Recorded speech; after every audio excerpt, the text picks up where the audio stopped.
जय हिंद दोस्तों, कैसे सभी लोग। उम्मीद है सभी लोग अच्छे होंगे। तो पिछले लेक्चर में हमने 2026 के जो क्वेश्चन आए हुए हैं एयरफोर्स नेवी एनडीए में, मिक्स क्वेश्चन है, तो 1 से 10 नंबर तक उसके क्वेश्चन कराए थे। इस लेक्चर में आपको हम उसी के आगे चलते हैं, 10 के आगे क्वेश्चन 11 नंबर से कराते हैं। ये 11 नंबर क्वेश्चन क्या कह रहा है? कह रहा है कि निम्नलिखित में कौन सी सदिश राशि है? कार्य, संवेग, चाल और द्रव्यमान। तो सदिश राशि क्या होती है? तो सदिश राशि में क्या होता है? सदिश राशि, इसमें परिमाण और दिशा दोनों पाए जाते हैं। परिमाण और प्लस दिशा दोनों पाए जाते हैं, सदिश राशि कहलाती है। तो सदिश राशि में परिमाण और दिशा होता है, और अदिश राशि में क्या होता है? अदिश में परिमाण तो पाया जाता है, परिमाण होता है, करेक्ट है ये, लेकिन इसमें दिशा नहीं होती, इसमें दिशा नहीं पाई जाती अदिश राशि में। तो कह रहा है इसमें सदिश राशि कौन है? तो देखो, संवेग सदिश राशि है, ये करेक्ट आंसर है। संवेग P बराबर सूत्र होता है द्रव्यमान इंटू वेग। वेग भी सदिश है, ये भी सदिश, तो अर्थात संवेग कैसी राशि है? सदिश राशि है।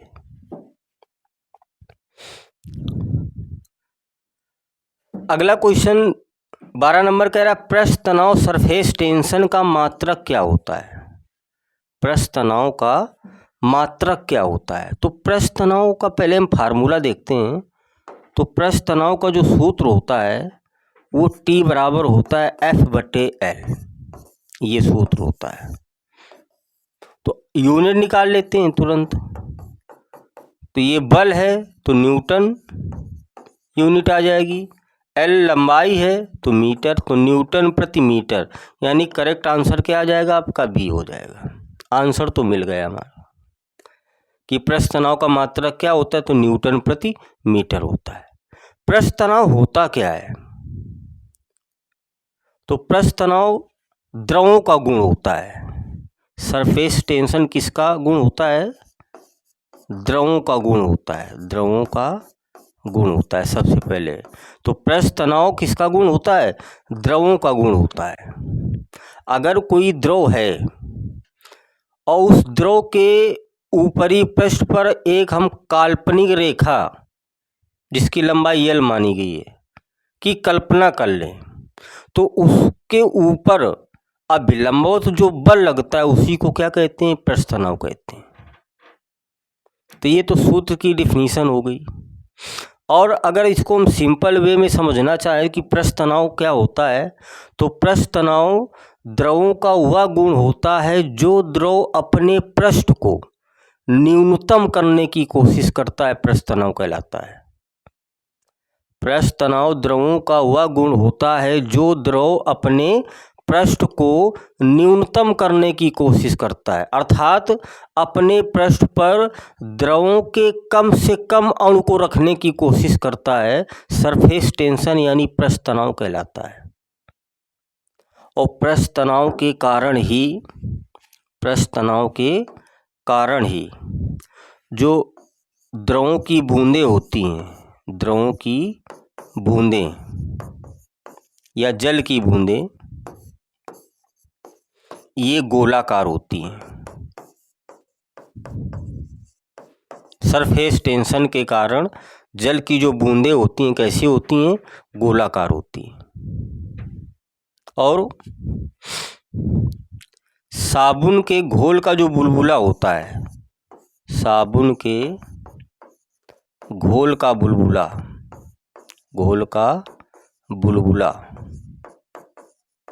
ये भी कैसा? ये भी गोलाकार होता है। कैसा होता है? गोलाकार। किसके कारण होता है? वही पृष्ठ तनाव के कारण होता है।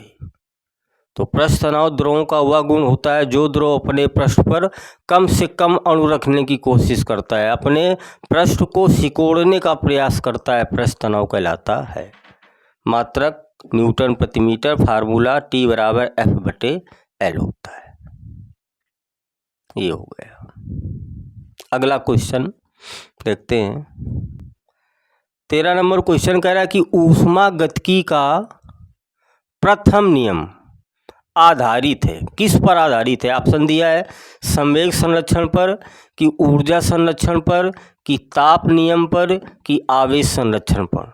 तो ऊष्मागतिकी का प्रथम नियम किस पर आधारित है? तो ऊष्मागतिकी का पहले फार्मूला क्या होता है प्रथम नियम का वो पढ़ते हैं। तो ऊष्मागतिकी का जो सूत्र होता है वो होता है Q बराबर डेल्टा U प्लस W, या डेल्टा W चलो लिख देते हैं। ये फार्मूला होता है। यानी किसी निकाय द्वारा दी गई ऊष्मा किसके बराबर होती है? आंतरिक ऊर्जा में परिवर्तन और निकाय द्वारा किए गए कार्य के योग के क्या होती है? बराबर होती है। अगर किसी निकाय द्वारा हम ऊष्मा दें तो वो ऊष्मा चेंज हो जाती है।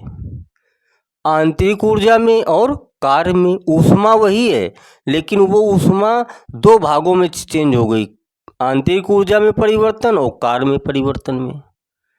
तो ये नियम क्या समझ में आ रहा है कि ऊष्मा मतलब ऊर्जा को न तो उत्पन्न किया जा सकता है और न ही नष्ट किया जा सकता है, इसे एक रूप से दूसरे रूप में परिवर्तित किया जा सकता है। तो ये ऊर्जा संरक्षण का नियम है। तो सिंपल है, ऊष्मागतिकी का प्रथम नियम किस पर आधारित होगा? ऊर्जा संरक्षण पर आधारित होगा। कि ऊर्जा का एक रूप से दूसरे रूप में क्या हो जाता है? रूपांतरण हो जाता है। देखो हमने ऊष्मा दी थी Q और ये किस में चेंज हो गया? आंतरिक ऊर्जा में परिवर्तन और कार्य में वही ऊष्मा चेंज हो गई। अर्थात ऊर्जा संरक्षण पर ऊष्मागतिकी का प्रथम नियम आधारित होता है। और चलो इसके बारे में और थोड़ा देखते हैं। ऊष्मागतिकी का जो प्रथम नियम है ये लागू कहाँ होता है? जैसे प्रेशर कुकर है, घरों में होता है प्रेशर कुकर। ये मान लेते ये है आपका प्रेशर कुकर। ये इसको गैस से जलाया गया, गैस के माध्यम से इसको क्या किया गया? जलाया गया। तो जो ऊष्मा निकली, मतलब Q ऊष्मा निकली, कितनी ऊष्मा निकली? Q। वो Q ऊष्मा देखो किस में चेंज हो रही है? खाना पकाने में।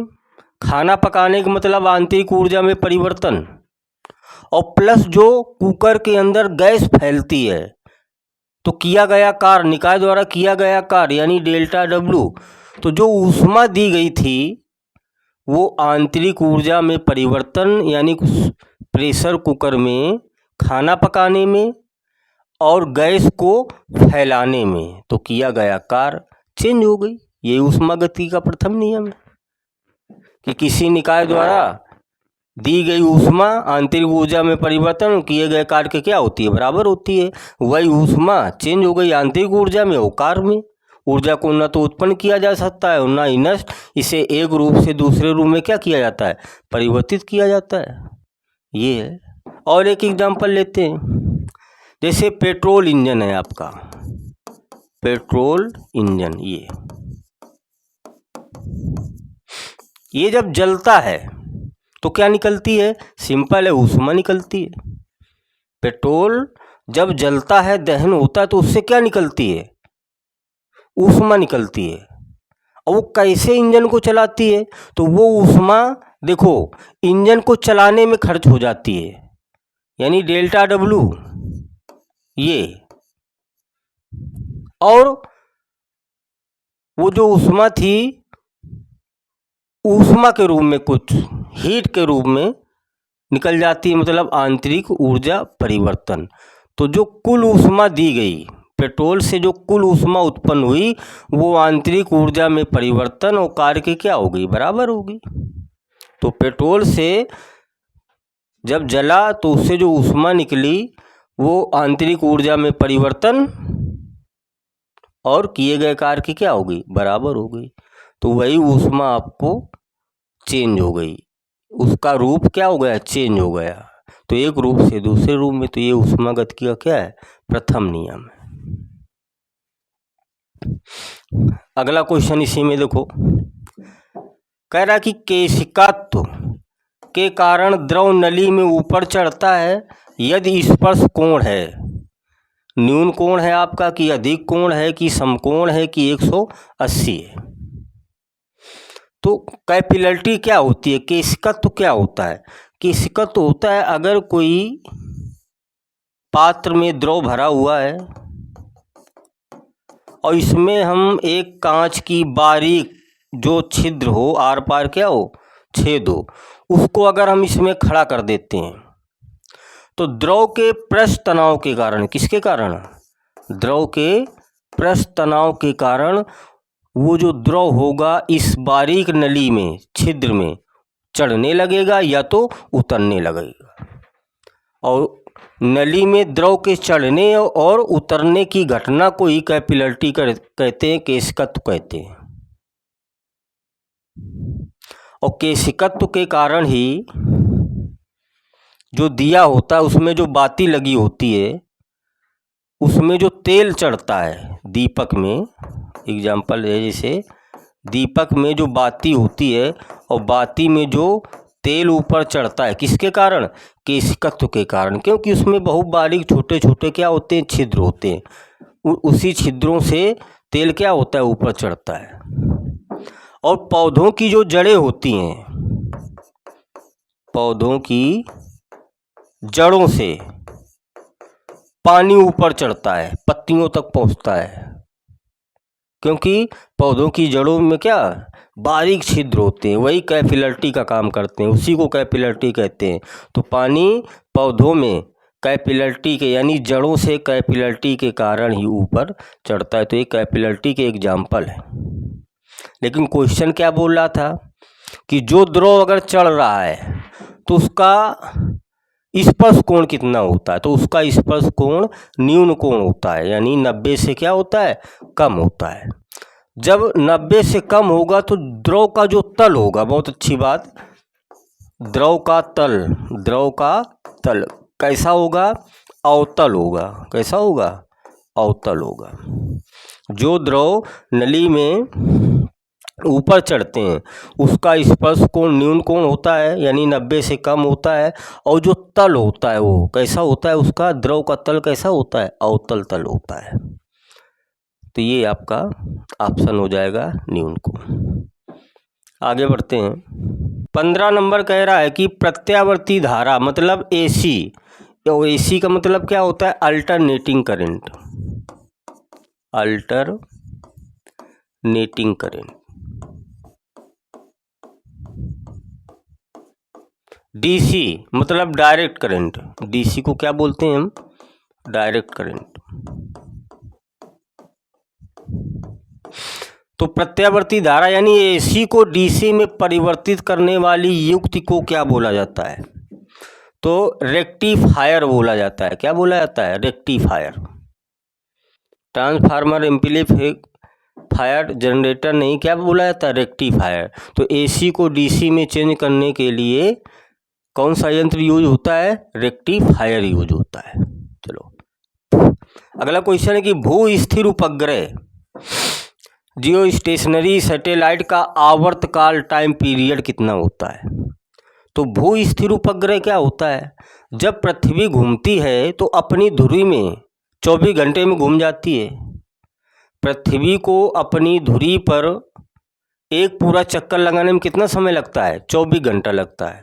और ये जो भू स्थिर उपग्रह होता है ये भी 24 घंटे में एक पूरा चक्कर लगा लेता है पृथ्वी का।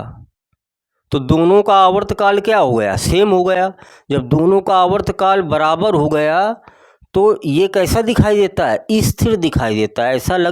ऐसा लगता है कि ये जो उपग्रह है स्थिर है, इसीलिए नाम है भू स्थिर उपग्रह। आपको लगेगा कि ये एक जगह क्या है, स्थिर है, क्योंकि पृथ्वी के घूर्णन का आवर्तकाल और इसका आवर्तकाल क्या होता है, बराबर होता है, 24 घंटा होता है ये, इसीलिए ये स्थिर प्रतीत होता है। तो भू स्थिर उपग्रह का आवर्तकाल कितना होता है, 24 घंटे। और इसमें क्वेश्चन क्या पूछा जाता है कि भू स्थिर उपग्रह पृथ्वी तल से कितनी ऊंचाई पर होता है। ये मान लेते पृथ्वी है आपकी, पृथ्वी का तल, चलो ऐसे,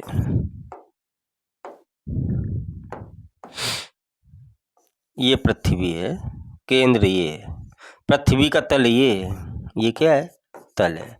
तो पृथ्वी की तल से भू स्थिर यहाँ कोई उपग्रह है, उपग्रह, कैसा उपग्रह, भू स्थिर। तो पृथ्वी के तल से भू स्थिर उपग्रह की ऊंचाई कितनी होती है, तो ये होती है 36,000 किलोमीटर। अगर क्वेश्चन पूछ लिया जाए कि पृथ्वी तल से भू स्थिर उपग्रह की ऊंचाई कितनी होती है, तो कितना होती है, 36,000 किलोमीटर लगभग होती है।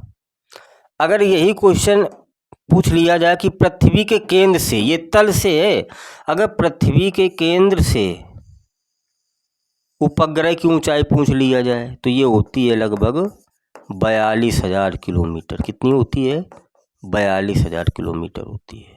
तो इसको भी याद रखना है कि भू स्थिर उपग्रह का आवर्तकाल कितना होता है, 24 घंटे होता है। और भू स्थिर उपग्रह पृथ्वी तल से कितनी ऊंचाई में होता है, 36,000 किलोमीटर ऊंचाई पर होता है। और पृथ्वी के केंद्र से कितनी ऊंचाई पर होता है, 42,000 किलोमीटर की ऊंचाई पर होता है। Correct answer. आगे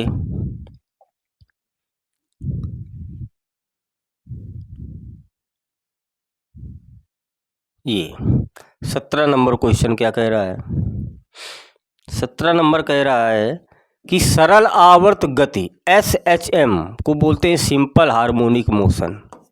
क्या बोलते हैं, simple harmonic motion, simple harmonic motion कर रहे कण का विस्थापन शून्य होने पर त्वरण कितना होता। तो फार्मूला तो याद होना चाहिए, जब ये चैप्टर पढ़ाया गया होगा तो इसमें फार्मूला सरल आवर्त गति के त्वरण का फार्मूला क्या होता है, तो इसका सबसे पहले फार्मूला याद होना चाहिए। बिना फार्मूला के कुछ नहीं कर सकते आप। तो फार्मूला होता है A बराबर माइनस ओमेगा स्क्वायर एक्स, ये सूत्र होता है। सरल आवर्त गति कर रहे कण का त्वरण कितना होता है, A बराबर माइनस ओमेगा स्क्वायर एक्स। अब क्वेश्चन कह रहा है विस्थापन शून्य है, ये क्या कह रहा है, शून्य है। तो विस्थापन यहाँ पर क्या है, x है। विस्थापन क्या है, x, यानी x क्या है, शून्य है।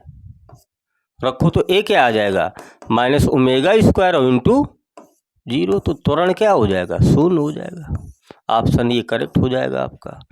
तो सरल आवर्त गति करते कण का जो त्वरण होता है, अगर विस्थापन उसका शून्य है तो त्वरण भी क्या होगा, शून्य होगा। अगला क्वेश्चन कह रहा है कूलाम का नियम किस प्रकार के आवेशों के लिए मान्य है।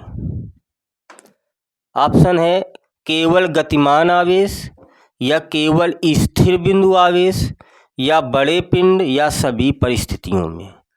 तो आपको बता रहे हैं जो कूलाम का नियम है वो दो स्थिर बिंदु आवेशों के लिए सत्य माना जाता है। किसके लिए सत्य माना जाता है, दो स्थिर बिंदु आवेश। एक मान लेते हैं Q1 है, एक क्या है, Q2 है। ये आवेश Q1 Q2 स्थिर होने चाहिए किसी बिंदु पर, तब ये कूलाम का नियम क्या सत्य माना जाता है। ऐसा नहीं कि दो आवेश लटक रहे हों, स्थिर होने चाहिए तब ये। तो ऑप्शन क्या होगा, केवल स्थिर बिंदु आवेश के लिए कूलाम का नियम मान्य है। होता क्या, इसको भी पढ़ लेते हैं। बीच की दूरी मान लेते हैं r है, तो कूलाम ने बताया कि दो आवेशों के बीच लगने वाला आकर्षण बल या प्रतिकर्षण बल, दोनों आवेशों के गुणनफल के क्या होती है, अनुक्रमानुपाती होता है, यानी F proportional Q1 into Q2। और दूसरी क्या बात बताई कि इनके बीच की दूरी के वर्ग के ये क्या होता है, व्युत्क्रमानुपाती होता है। और दोनों नियमों को मिलाते हैं तो बनता है F प्रोपोर्शनल Q1 Q2 बटे R स्क्वायर। प्रोपोर्शनल का चिन्ह हटाते हैं तो क्या आता है, नियतांक के Q1 Q2 बटे R स्क्वायर। के क्या होता है, सबसे अच्छी बात ये के की वैल्यू होती है 1/4 पाई एप्सिलॉन नॉट, और इसका मान होता है 9 गुणा 10 की घात 9। मात्रक होता है न्यूटन मीटर स्क्वायर बटे कूलाम स्क्वायर, ये होता है। तो इस सूत्र को हम इस तरीके से लिख सकते हैं, F बराबर 1/4 4 pi epsilon not Q1 Q2 बटे R स्क्वायर। ये हो गया बल का सूत्र। इसकी जगह हम ये लिख सकते हैं। और इसमें क्या पूछा जाता है, और इसमें ये चीज़ पूछी जाती है कि जो एप्सिलॉन नॉट है ये, इसको हम क्या कहते हैं,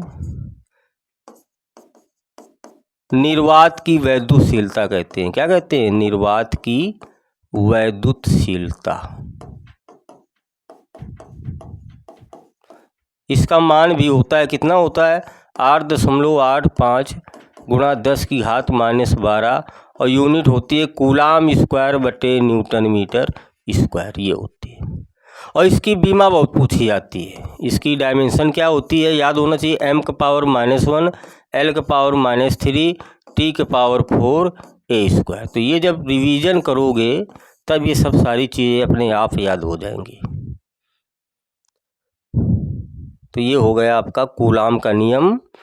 क्वेश्चन था किस प्रकार के आवेशों के लिए मान है, तो केवल स्थिर बिंदु आवेशों के लिए मान है। आगे चलते हैं।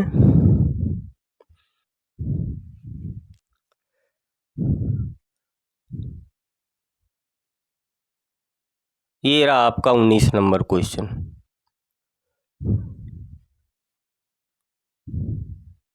19 नंबर क्वेश्चन कह रहा है लेंस की क्षमता का मात्रक क्या होता है। बहुत ही सिंपल क्वेश्चन है। लेंस की क्षमता, तो लेंस की क्षमता का सूत्र क्या होता है, पहले P बराबर होता है 1/f। एफ क्या होती है, फोकस दूरी होती है। काय में लेना है, मीटर में लेना है। या P बराबर 100/f, तो फोकस दूरी किस में लेना है, सेंटीमीटर में लेना है। तो अगर फोकस दूरी आपको मीटर में लेनी है तो ये फार्मूला लगाना है, और अगर फोकस दूरी आपको सेंटीमीटर में लेनी है तो ये सूत्र लगा देना है। तो फोकस दूरी के व्युत्क्रम को ही लेंस की क्षमता कहते हैं। मात्रक क्या होता है, प्रति मीटर, 1/मीटर, या इसी को हम क्या बोलते हैं, एसआई यूनिट डायोप्टर बोलते हैं। क्या बोलते हैं, डायोप्टर, डायोप्टर कैपिटल डी। ये तो लेंस की क्षमता का मात्रक क्या होता है, डायोप्टर। कौन ऑप्शन सही है आपका, सी ऑप्शन क्या हो जाएगा, करेक्ट हो जाएगा। अगला क्वेश्चन दिया है कि प्रकाश वैद्युत प्रभाव की व्याख्या किसने की थी। न्यूटन ने किया था कि मैक्सवेल ने किया था कि आइंस्टीन ने किया था कि हाइगेंस ने किया था। तो आइंस्टीन ने किया था। किसने किया था, आइंस्टीन ने किया था। प्रकाश वैद्युत प्रभाव होता क्या है, प्रकाश वैद्युत प्रभाव होता है कि जब किसी धातु के पृष्ठ पर प्रकाश किरणों को डाला जाता है, परावैंगनी प्रकाश किरणों को क्या किया जाता है, डाला जाता है, तो इस धातु से इलेक्ट्रॉनों का उत्सर्जन होने लगता है। इस धातु से इलेक्ट्रॉनों का क्या होने लगता है, उत्सर्जन होने लगता है। और इन इलेक्ट्रॉनों को क्या बोलते हैं, फोटो इलेक्ट्रॉन बोलते हैं। क्या बोलते हैं, फोटो इलेक्ट्रॉन। और इन फोटो इलेक्ट्रॉनों से बहने वाली धारा को ही क्या बोलते हैं, प्रकाश वैद्युत धारा। प्रकाश वैद्युत धारा। इस सोलर पैनल, इसी पर भी तो आधारित है सोलर पैनल, प्रकाश वैद्युत प्रभाव पर। ये होता है प्रकाश वैद्युत प्रभाव। जब किसी धातु के पृष्ठ पर प्रकाश की परावैंगनी किरणों को डाला जाता है तो धातु से इलेक्ट्रॉनों का उत्सर्जन होने लगता है। उन इलेक्ट्रॉनों को फोटो इलेक्ट्रॉन कहते हैं और इससे बहने वाली धारा को प्रकाश वैद्युत धारा कहते हैं, और इस घटना को ही प्रकाश वैद्युत प्रभाव कहते हैं। तो आइंस्टीन ने 1905 ईस्वी में, कब, 1905 ईस्वी में इसकी व्याख्या की थी प्लांक के क्वांटम सिद्धांत के अनुसार। प्लांक के क्वांटम सिद्धांत को लगाकर व्याख्या की थी। कभी कभी क्वेश्चन ये पूछता है इसमें कि आइंस्टीन ने कौन सा सिद्धांत लगाकर प्रकाश वैद्युत प्रभाव की व्याख्या की। तो आइंस्टीन ने क्वांटम सिद्धांत, और किसका सिद्धांत, प्लांक का क्वांटम सिद्धांत लगाकर प्रकाश वैद्युत प्रभाव की व्याख्या की। तब इनको 1921 में नोबेल पुरस्कार दिया गया। क्या दिया गया, नोबेल पुरस्कार मिला था इनको प्रकाश वैद्युत की व्याख्या में। और इन्होंने समीकरण क्या निकाला था, वो समीकरण बहुत इंपॉर्टेंट है। क्या पूछा जाता है, प्रकाश वैद्युत समीकरण क्या होता है, हाफ mv² मैक्सिमम बराबर h new minus new not. ये होता है प्रकाश वैद्युत। इसी समीकरण पर इनको नोबेल पुरस्कार दिया गया था। इसे कहते हैं प्रकाश वैद्युत समीकरण। h क्या है, प्लांक नीतांक है, मान 6.6 गुणा 10 की घात -34 जूल सेकेंड होता है, जूल इंटू सेकेंड। न्यू क्या है, प्रकाश की आवृत्ति है। न्यू क्या है, प्रकाश की आवृत्ति, प्रकाश की आवृत्ति है। न्यू नॉट क्या है, देहली आवृत्ति है। क्या है, देहली आवृत्ति है। ये करेक्ट हो गया आपका। चलो, तो क्वेश्चन क्या कह रहा था कि प्रकाश वैद्युत प्रभाव की व्याख्या किसने की भैया, तो सिंपल है, किसने की थी, आइंस्टीन ने इस तरीके से किया था।